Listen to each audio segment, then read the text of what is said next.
Let me try this. Is that going to work better? All right, it helps. And Paul Sethi, who's the Vice President of the organization and coordinated and set up this meeting. Okay, I hope everybody was able to join in on the Pledge of Allegiance. I welcome everybody that is on Zoom and in our museum room here this evening. Tonight, we're going to have a presentation on the history of the Veterans Memorial Buildings in Alameda County. We're going to do this in three parts. I'm going to start off with an overall global history of the buildings that were built in Alameda County, all 10 of them. And then we're going to focus on the Niles Veterans Memorial Building.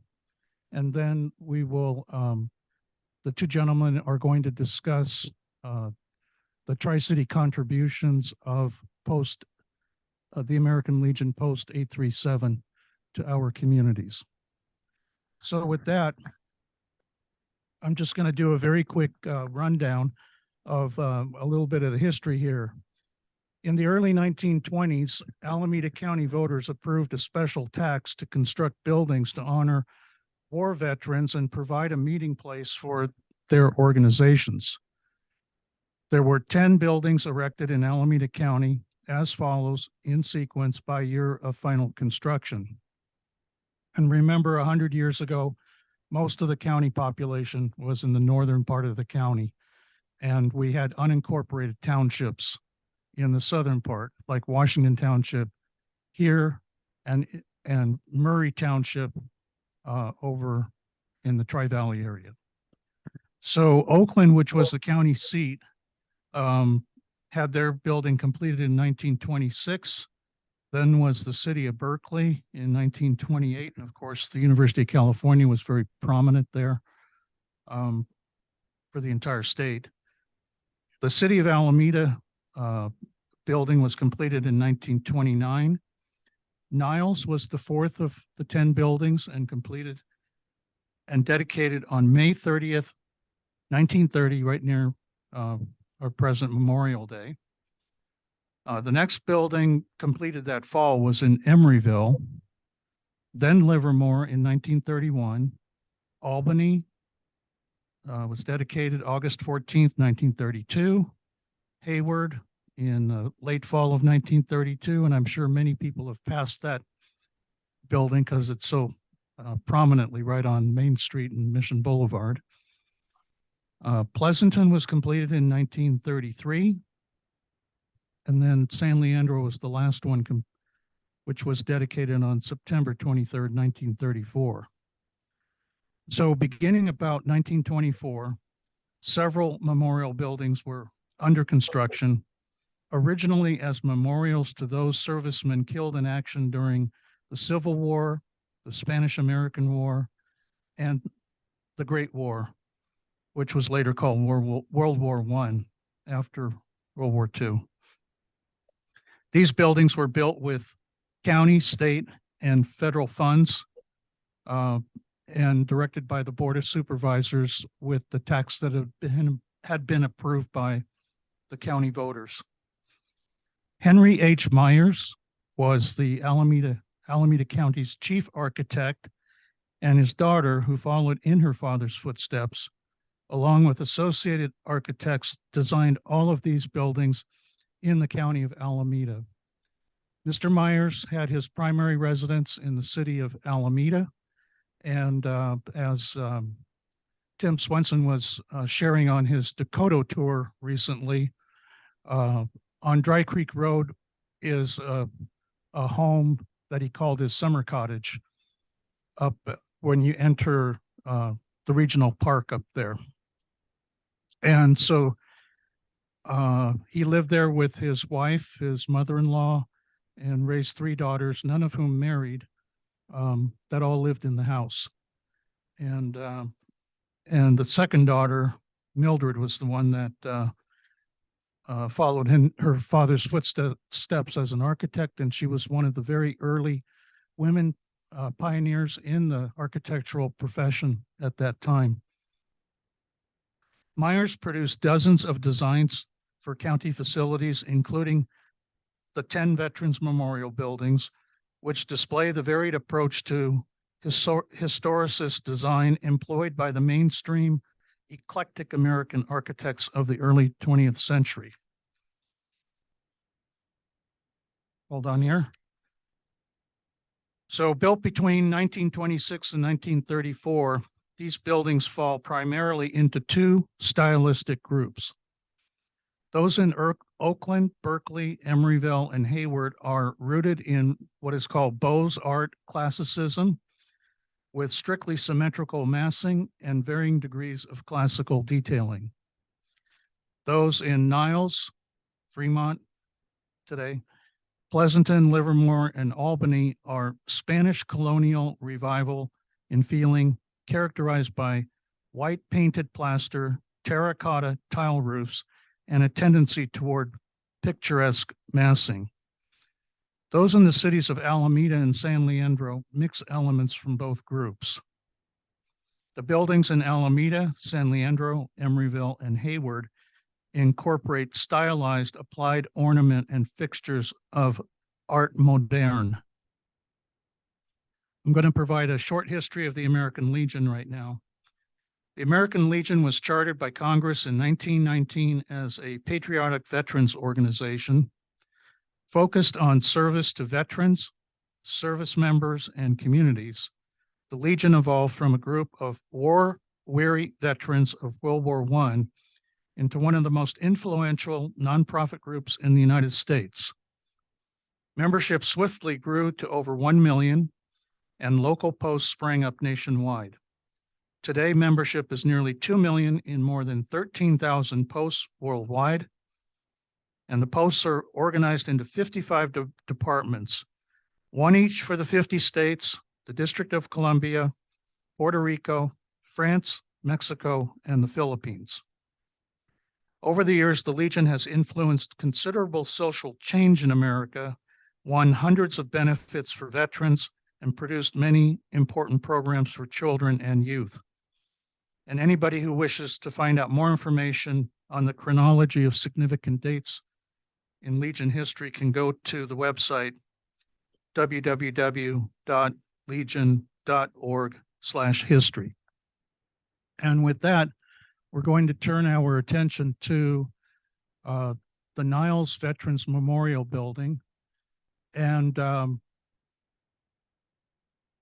at the time that it was built in 1930, it was one of the most prominent structures in Washington Township, along with Washington High School and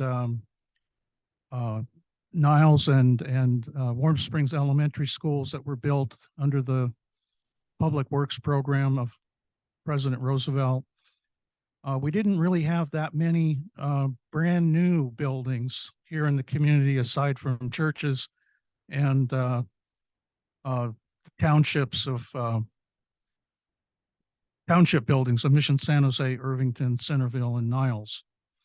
So it was a very special building when it was placed here in the Niles community. The land was donated by Joseph Shin.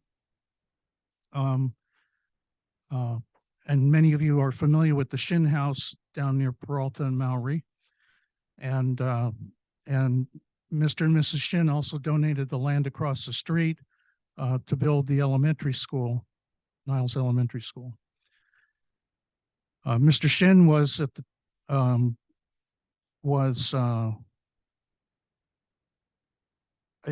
was the founder of the Niles Water Company, along with Mr. Mayhew's, that Mayhew's Road is named after. And then Mr. Shin married the daughter of Mr. Mayhew's later, and the two of them were instrumental in donating land for different purposes in the community. Mr. Shin was then the organizer, along with William Patterson, as the two key architects of establishing the Alameda County Water District, on which board John Weed and myself both serve today. And so I mentioned to Gil, our guest here, that I feel a little bit of an affinity and stretching back in time to this building that I've been in quite a few times, an absolutely beautiful building. So I'm going to introduce our speakers here.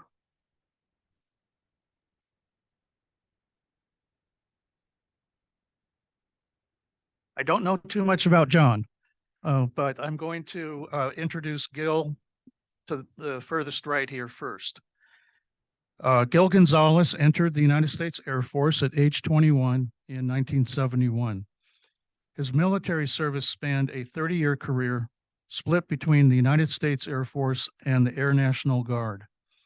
Gil's assignments were Clark Air Force Base in the Philippines for 2 tours, and he participated in Operation Homecoming of the POWs and the fall of South Vietnam and other military operations, including at Kirkland Air Force Base in New Mexico and Moffett Naval Air Station in Sunnyvale, California, as well as several other military installations over the entire length of his service. Gil's various positions range from Chief of Security Forces to Information Security Program Manager to military investigator and many more. Gil departed active duty in 2003 after completing 30 years of military service and obtaining the rank of Chief Master Sergeant. So with that, I will turn it over to Gil and we'll let. Thank you, Paul. And it's, oops. Sorry, folks.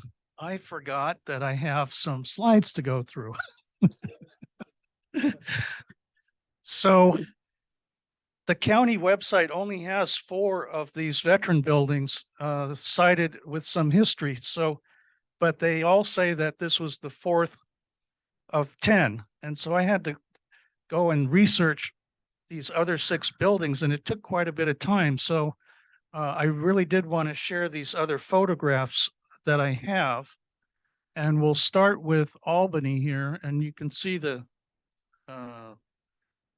different architectures. These are 2 photos on Portland Avenue. And you can see it, very beautiful architecture and buildings and picnic grounds all around. So those are 2 pictures of Albany. And then, of course, this is the one on Main Street in Hayward. And this is a view of the interior of that hall.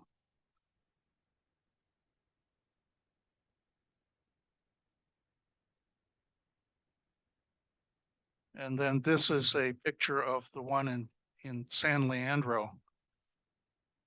And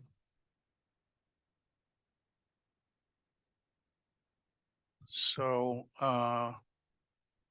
now I need to close up and find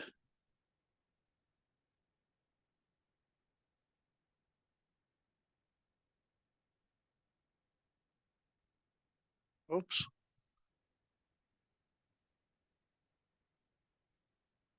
Hey, Tim, can you help me here? Oh, I got it. Okay. So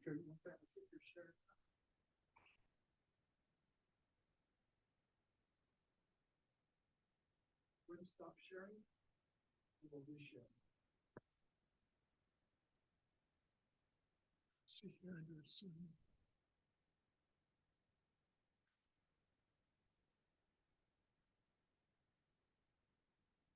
Say that guy. Right? So you want to go next? Yes. Sure. That one now appear on the. Okay. There we go.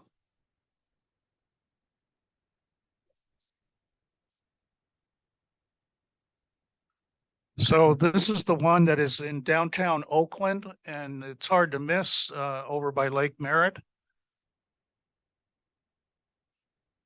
It's a massive building, much larger than the other buildings that were constructed. And this is the entrance to the Livermore Memorial Building. Also a very elegant building when you go inside. And there's a note here, it says, barely visible in the shadows, supported by three semi-columns, are busts of three men, likely representing the three branches of the armed forces as they existed at the time of the building's construction: the Army, Navy, and Marines. And here's a picture. Sorry, I wasn't so focused here, but this is the Pleasanton one. And then this is the one in Emeryville.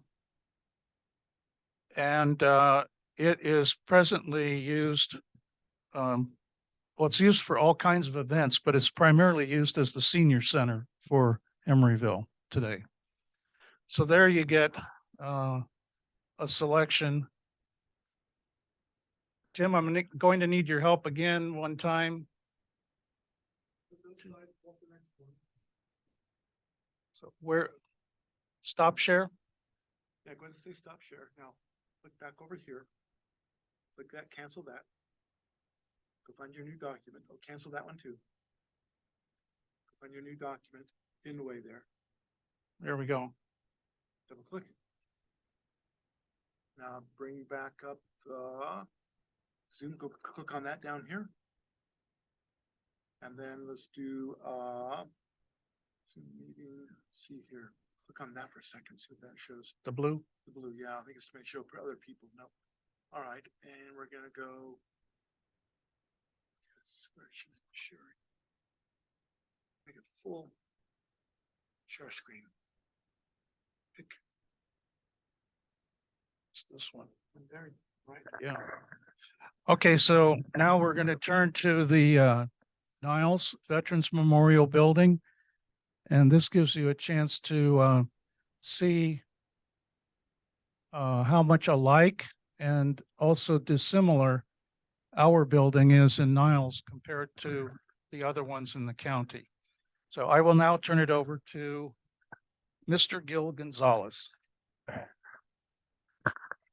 Thank you, Paul, for inviting myself and Legionnaire McLaren here to talk about our building in Niles and what we do for the three cities around us, Niles, Newark, Fremont. First of all, we are so glad to be in that little building. We love it. It's tucked away in a nice community. And every time we walk in, you just can feel, you feel a little bit different. And back in World War II, where the patio used to be, there used to be a tower. And they would man that tower all the time, 24 hours a day. In 1951, they went ahead and did away with the patio and extended out for another kitchen and dining area.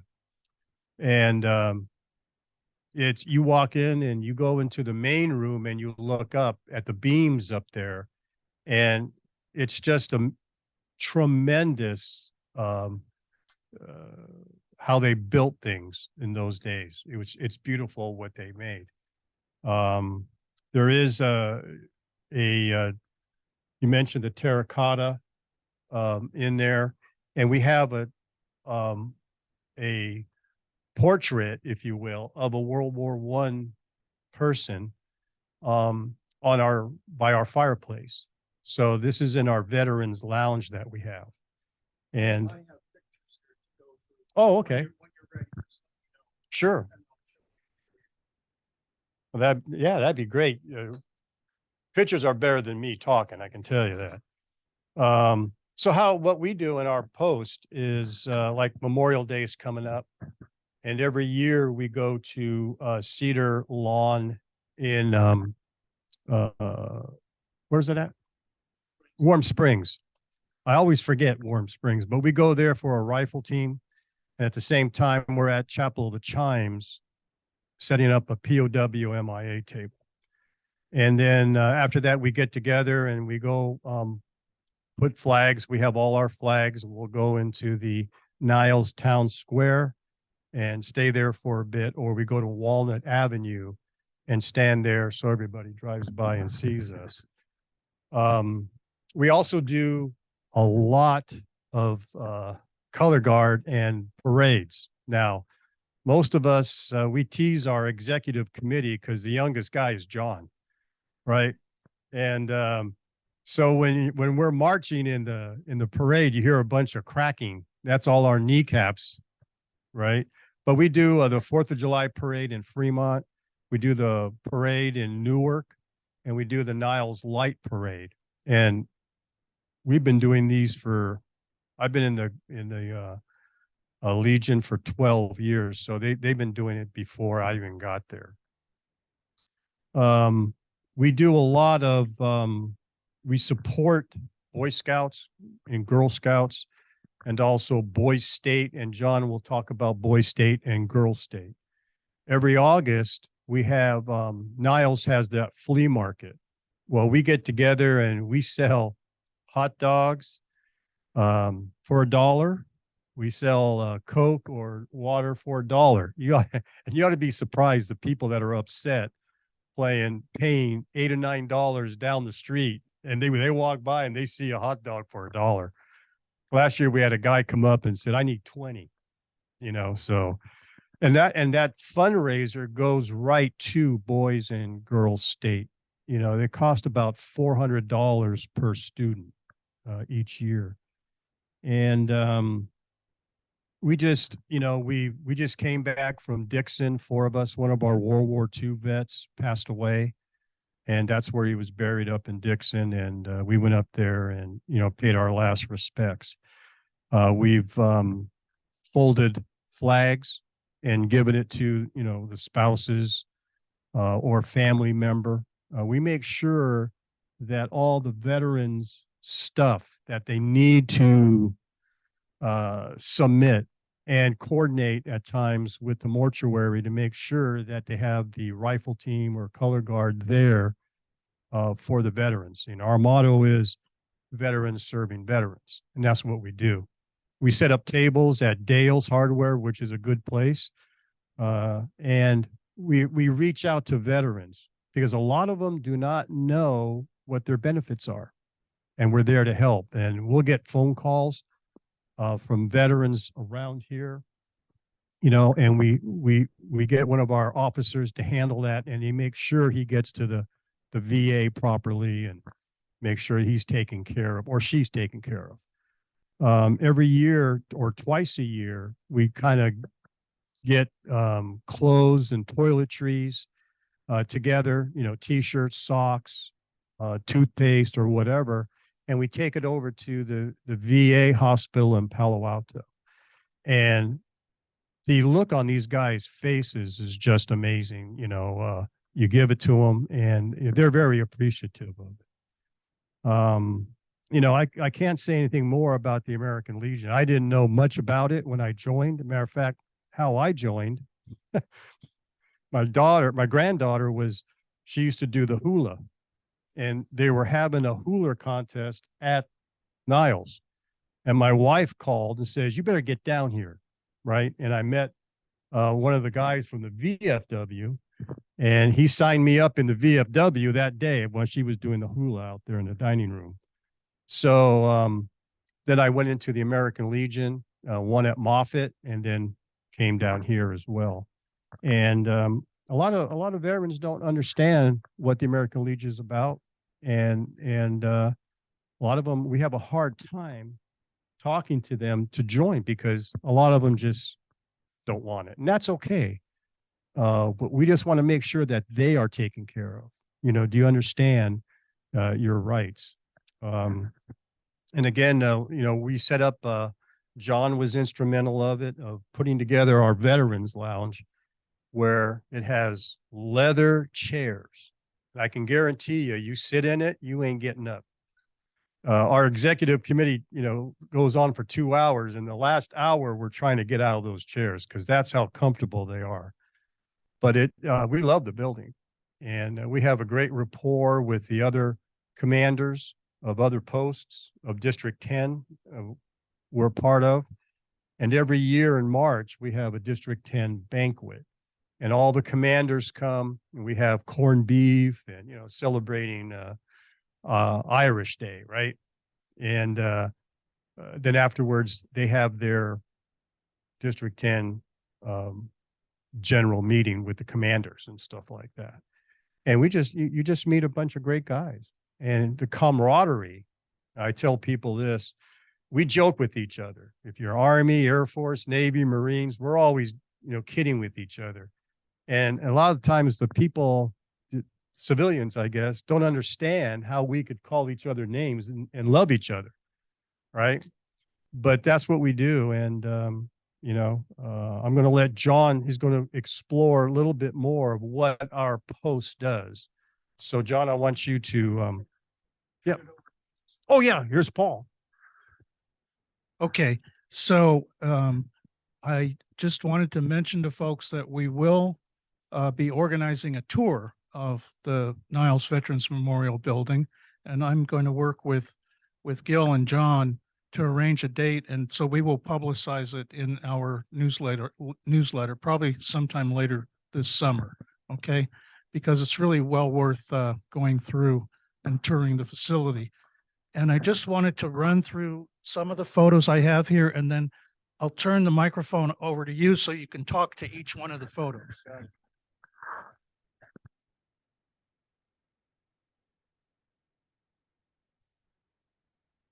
While Paul's doing that, let me just say, we rent out the halls. And I rent out when I turned, my wife and I had our 40th wedding anniversary. We had it there. My 70th birthday, we had it there. And my brother-in-law and sister-in-law got married. We had it there. So you can rent the halls out. It's a lot of fun, and it's got a huge stage, and my grandkids were all running around. So they had a great time. Sure. As you could see where the auditorium is and those doors, that's off of E Street right there. And that's kind of like the front of the building right there. So you go in, you can see the stage, and then off to the right, we have a little kitchen area. And then we have the dining room right there. And the Boy Scouts just had a breakfast there. So they use the dining room and the kitchen. And then you have that hallway. Well, if you see the dining room, and then there's, I guess, the ladies' bathroom and the other room right there. That's where all the chairs and tables are. That wasn't there. That was built in 1951. Right there was the patio area where the tower was at. Yeah. And so we kind of joke about it because each of our monthly meetings, we have a refreshment table like that. Right there. Where the tower's at. Yeah, I might as well stand up. Show that, huh? Right, coming in low over going through the Niles Canyon. So this is the dining room area, and that's where we meet on the third Tuesday of the month. We meet here, have refreshments, food, and stuff like that. And then we go through here. It's a little foyer right there, and then right there is the Veterans Lounge. And John was instrumental. We'll have some pictures of that in a bit. We meet there. We have a video or a movie, a DVD about a historical, if that month is like D-Day or whatever, we'll be showing something like that. And then across from that was another room, and that's the general meeting room. That's where we meet and discuss business. John's our finance officer, and he'll discuss the finances, and we go through all our post officers. We have first vice, second vice, third vice, and stuff like that. And this room it can hold quite a few people. We set up 10 tables, about I think 8 chairs each, and you still have room. And then we would run the refreshment line right over here on our banquet. Okay. Oh, yeah, up there, if you look at the beams up there, that's what I was referring to. It's just got beautiful architecture. I mean, I bring some people in, they look up and it's like, wow, I mean, you're going back to the 30s there. And it's just amazing. We're all lucky to be there, and we're happy to be there. So and I think the lights are They're the originals too, I guess. So here's the hallway. And what we do when we have a special event, we have all the command flags, Army, Navy, Air Force, and where every pillar is a flag with a mannequin, because we have uniforms as well. And here is the original part right here. Okay, this was added. See, well, and right through here, these doors, it was added because you could see where the pillars right here, that would lead out to the patio. And that's where the kitchen is, right? I mean, the dining room.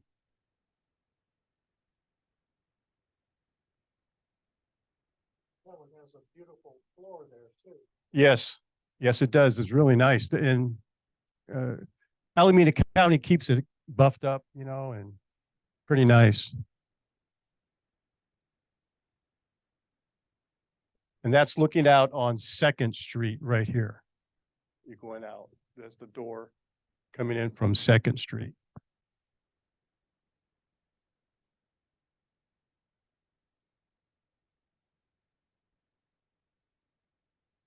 That's the dining area. We've had Christmas parties there and all kinds of stuff. So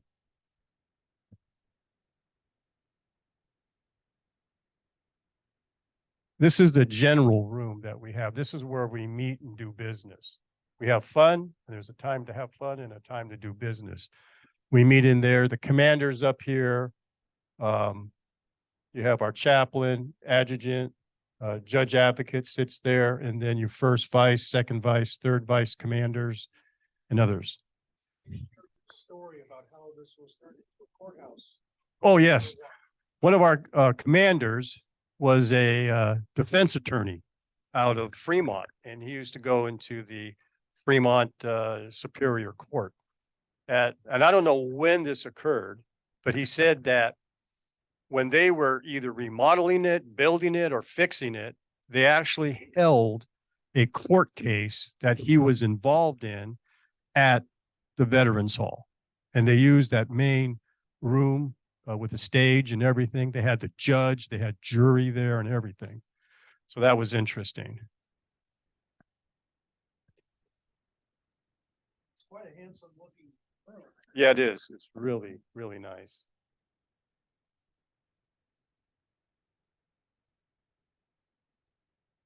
And here's our Veterans Lounge, and it's changed quite a bit.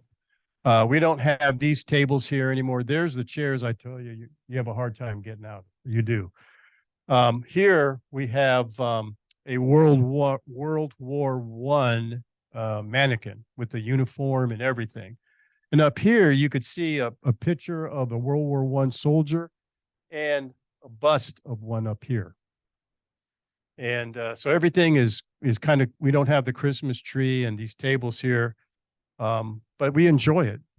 When you guys take the tour there, we'll take you in that room, and it'll be nicer.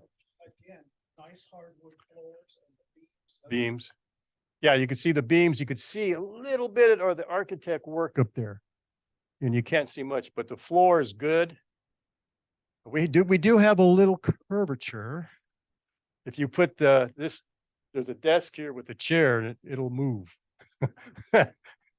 Right, John?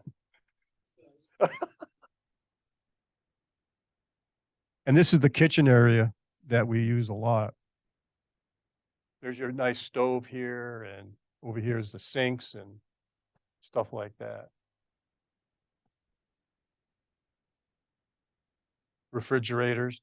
You know, we don't have a bar like some of the other posts have, but since John's the finance officer, I told him that's a blessing, because when you have something like that, you really got to have your books in order, right?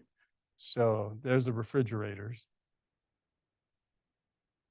Yeah, there's the stove.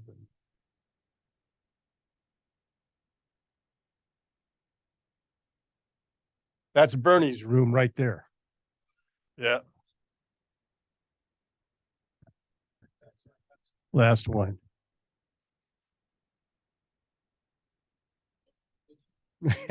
Yeah.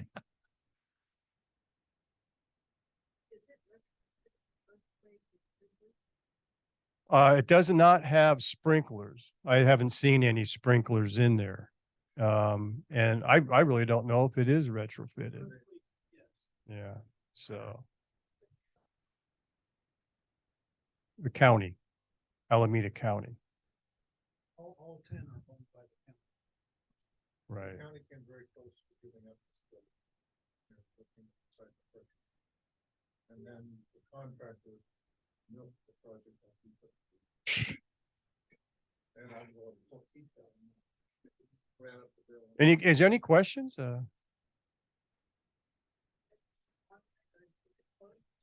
It's locked. When we're there, we open the doors. At times there'll be Girl Scouts there, Boy Scouts there, and other organizations come there. And the door will be open.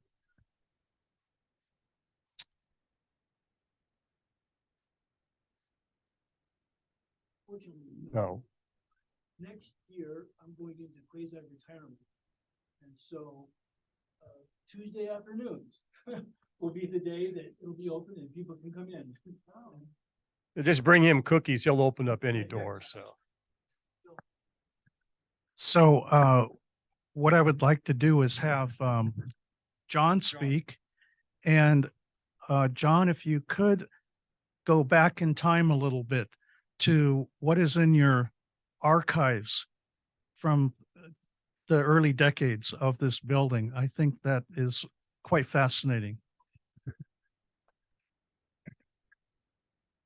John McLaren, formerly with the Army Reserve and Coast Guard Reserve, and with the American Legion now going on, I think, 9 years. And I always, before I joined the American Legion, I always thought it was just a bunch of old fat guys with beers that sat around and drank. And now we're trying to recruit guys who have torsos that actually shape like a V instead of like an A. Gil asked me to mention a little something about Boys and Girls State.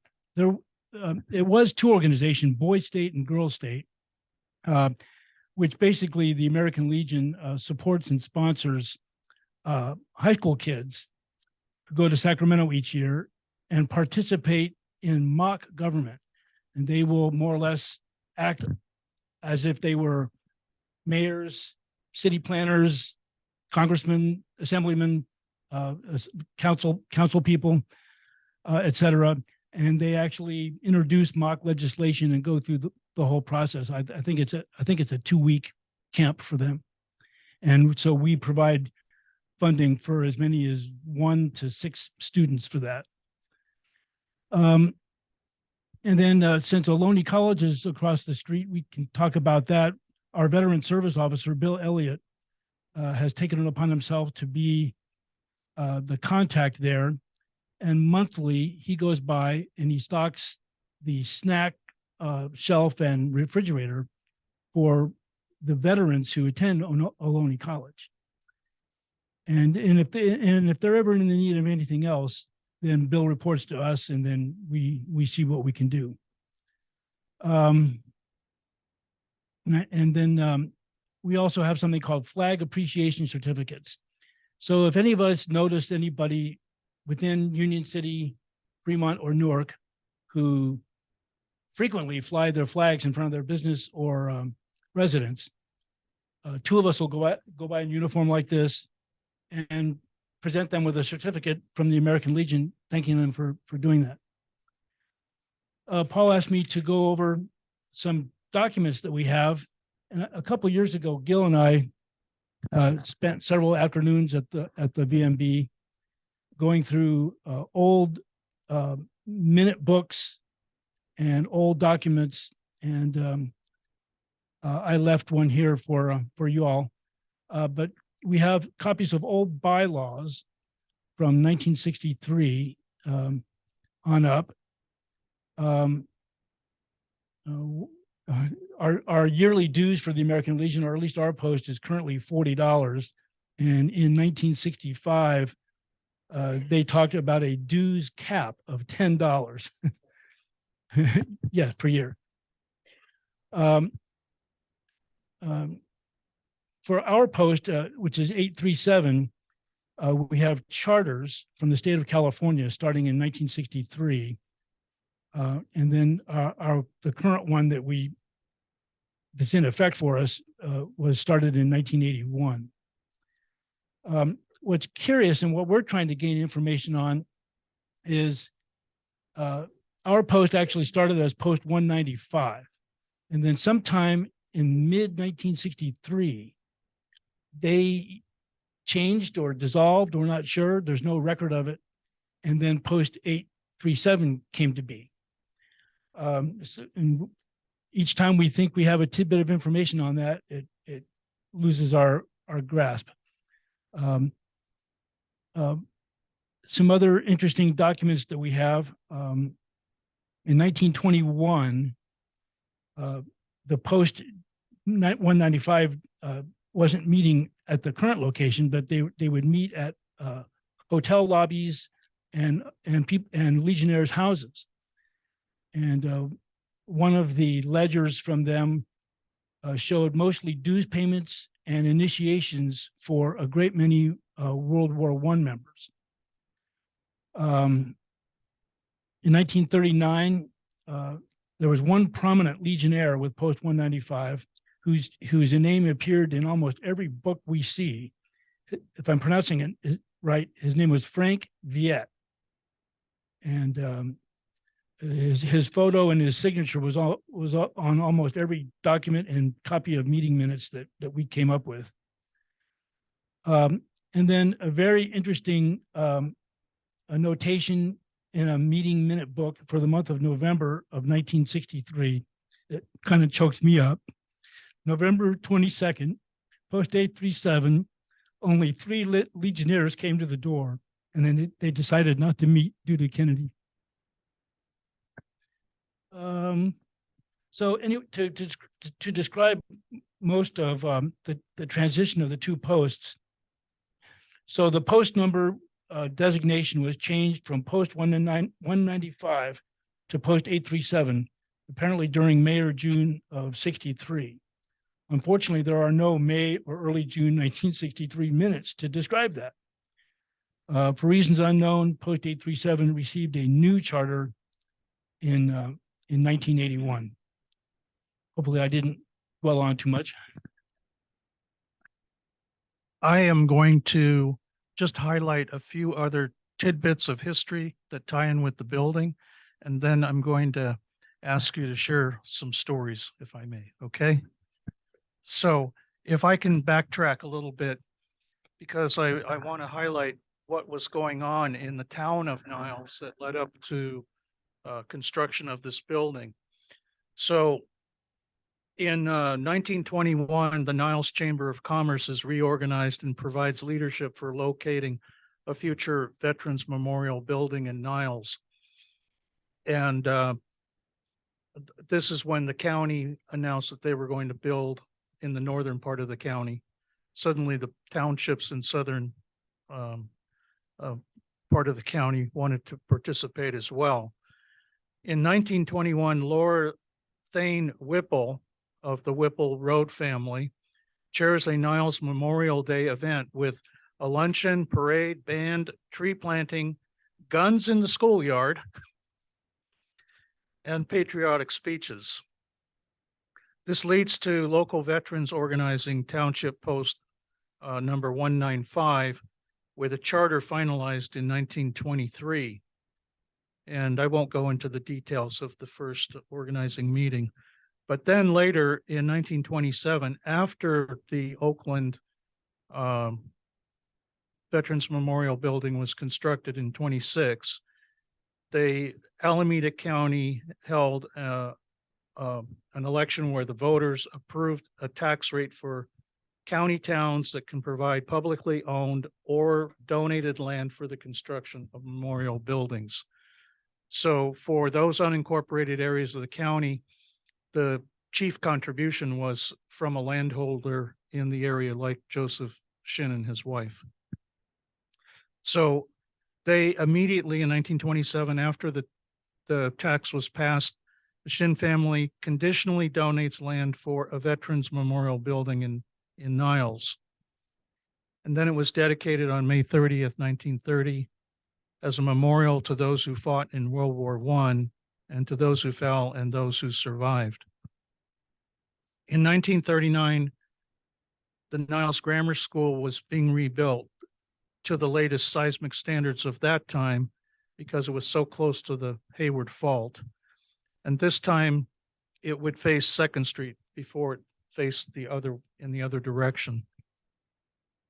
So temporarily, the Niles Grammar School was moved over to the Veterans Memorial Building until they reopened Niles Grammar School. And not only in World War II, but in other necessary periods, the Red Cross ran a blood bank from the Niles Veterans Memorial Building. And so I wanted to highlight those things because it took a lot of contributions from different people in the Niles community to make this happen. So, gentlemen, do you have any special stories that you would like to share about anything that you've participated in, highlights over the years? Yeah, and I apologize, we don't have the pictures that you had provided of the parades and things like that, but maybe you could put a focus on boy state and girl state and how this has changed lives, with the contributions of veterans. Going to boy state and girl state, we have Les Mensker. He's our second vice commander, and he's done a phenomenal job in boy state. He's done it for over 20 something years, and girl state.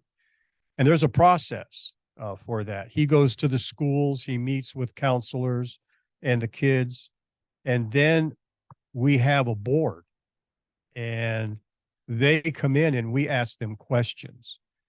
Well, sometimes in the military, when you went to go see your commander or you went before a board, the chair had one of the legs short. So the chair would wobble. And they wanted to see how you would do under a little stress asking these questions as your chair is wobbling. So we have a wobbling chair that we have the kids sit down. And he briefed us, about 2 months ago on the board that they held. And he just said this: the girls kicked the guys' butts. Right.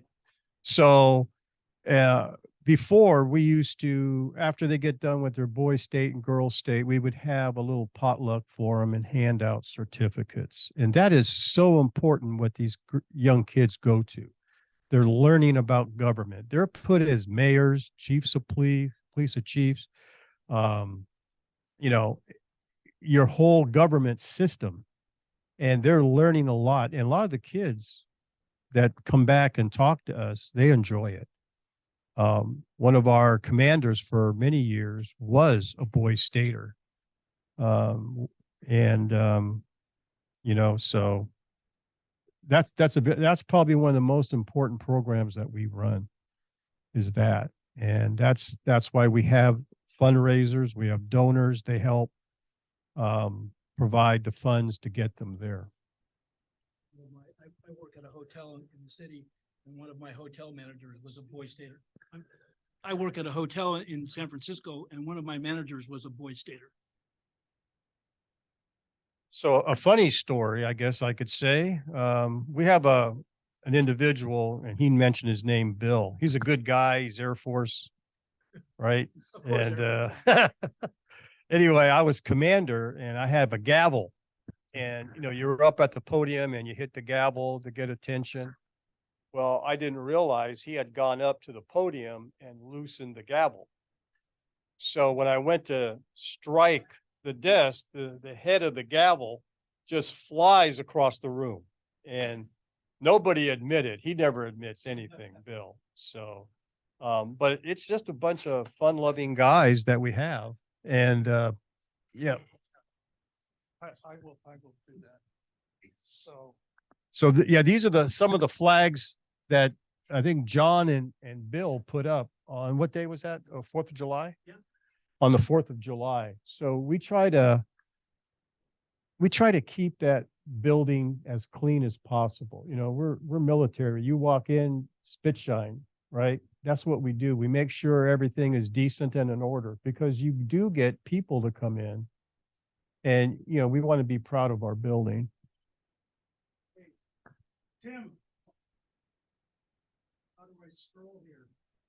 Very bottom. Yeah. There you go. Just pick the next picture. Okay, got it.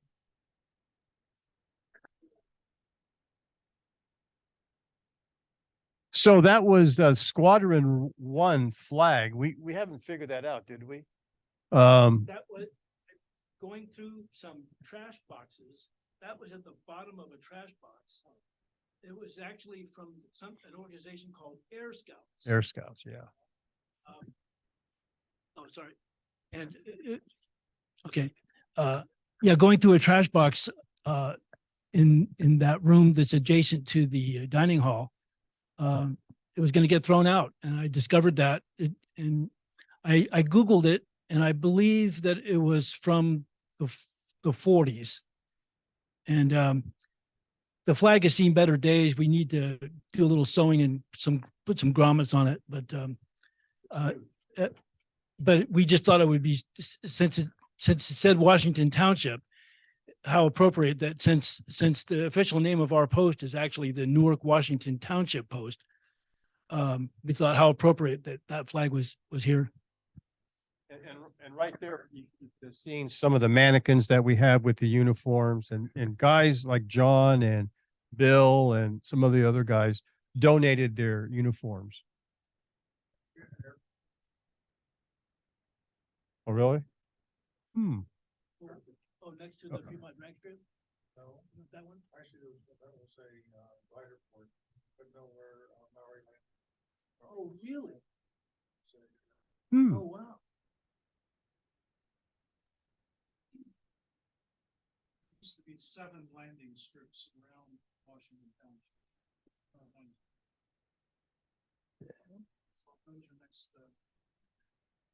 That's just our emblem, the American Legion.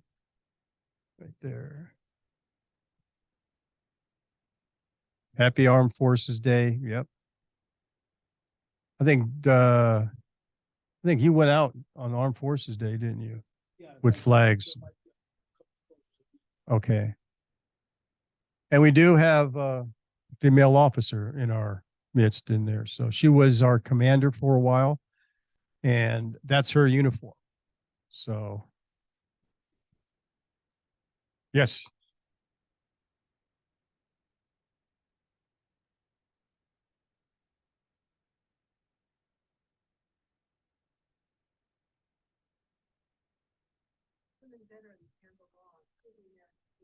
Yes.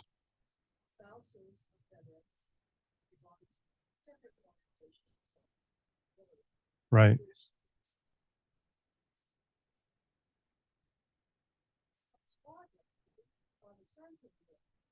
Correct. Yes. No, we don't have an auxiliary. Correct. And here's some of the guys. We had Harry right here. Let me point out to him. He was a World War II vet right here. And he was 17 years old in World War II. He landed at D-Day, and actually, he said he was artillery, and he was just standing in an area, and a sergeant came up and said, you, and you come with me. And the next thing to know, he said, I'm on a landing craft. I didn't even know where the heck I was at. So he landed in Normandy. He then was in the Battle of the Bulge. He went through Hetchdon Forest, which they call the meat grinder. And he was at trying to think of the river where the Russian and American troops met in Germany. Yes. And I'm standing there and this very large Russian woman came up to him and kissed him right on the lips. And he would tell us the stories, and it's just amazing for us. And we were very happy that you have guys like him, World War II vets. We have Korean vets right now where in July 27th is when they signed the armistice in 1953. So we're working on a little program to recognize our Korean War vets. So, and so that's some of the guys. And here's the culprit. I was telling you about the gavel. That's Bill Elliott right here. My kids know him, and we have a dartboard with his picture on it. Please don't do that. Right.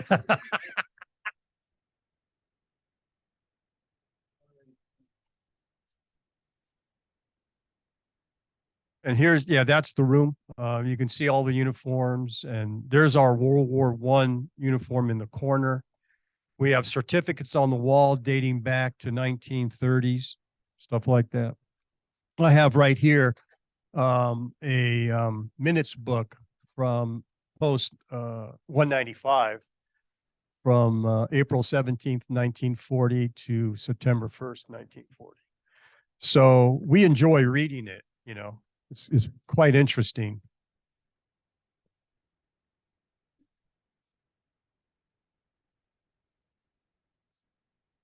No. When John and I kind of took over this, he's our finance officer and I'm the adjutant. So, and my job is like a first sergeant. His job is to maintain an accountability, and he has fiduciary responsibility with the funds that is given to us. And he's also the judge advocate now. And so we do the historian part kind of part-time, you know. And I think if it wasn't for him and me and a guy named Dick Wenzel, a lot of this probably wouldn't be the way it is now. But you know, we're still looking around. You know, I was telling John, man, they got to have a little safe area where you push a brick and something opens and you get a time capsule.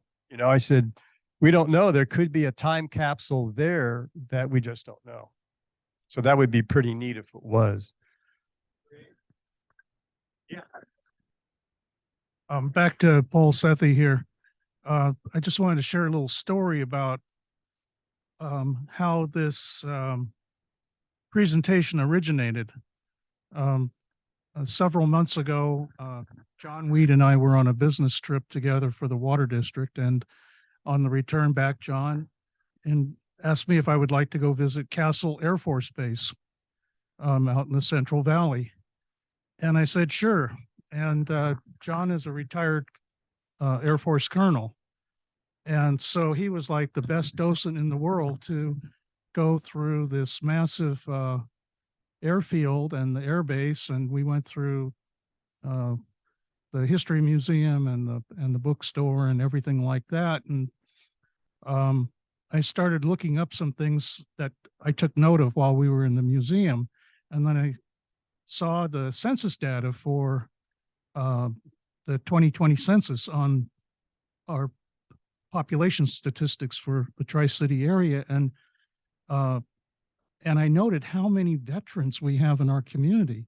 There's close to 5% of the community that has at some point in their life contributed to our country in the different military services.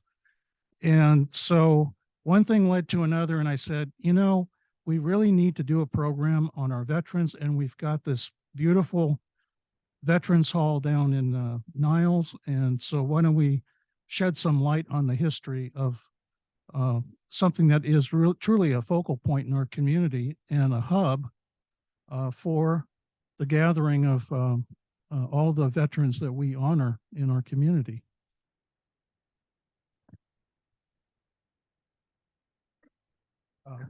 Yes, I'll turn.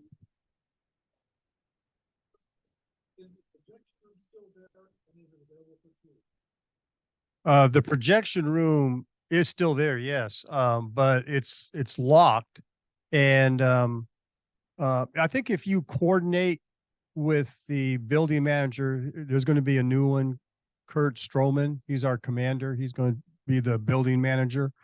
That we could arrange tours, yes.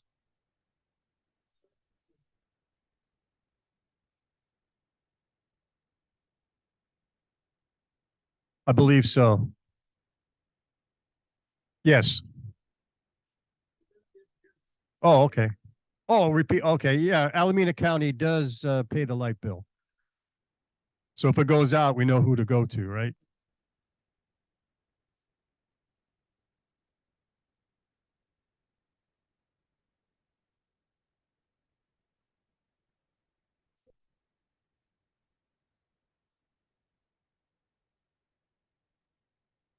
No, we don't pay, as far as the American Legions, we don't pay them anything. But they'll rent, the building manager will do a contract for a person or a family to come in and rent those two rooms, the dining room and that large room, right?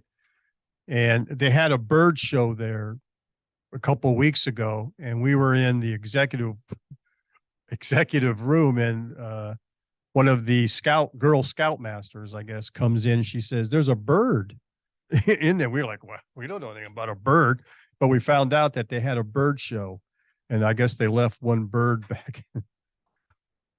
So, right. There's a deposit, the deposit's returned.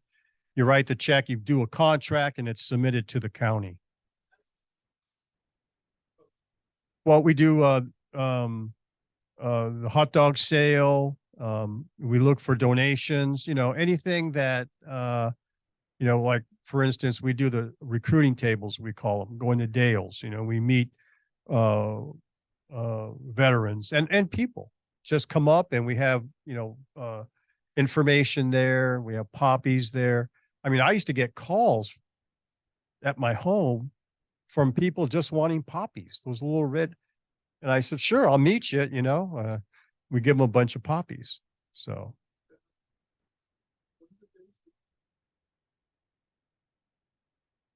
They're two separate organizations. The VFW is strictly for veterans of foreign wars, where American Legion is opened up to everybody now. You didn't have to be in a war. I was in the VFW, I'm in the DAV and the American Legion.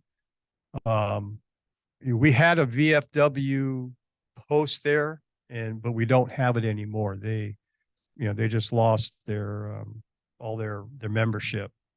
And I think we're the only organization in the building there, American Legion.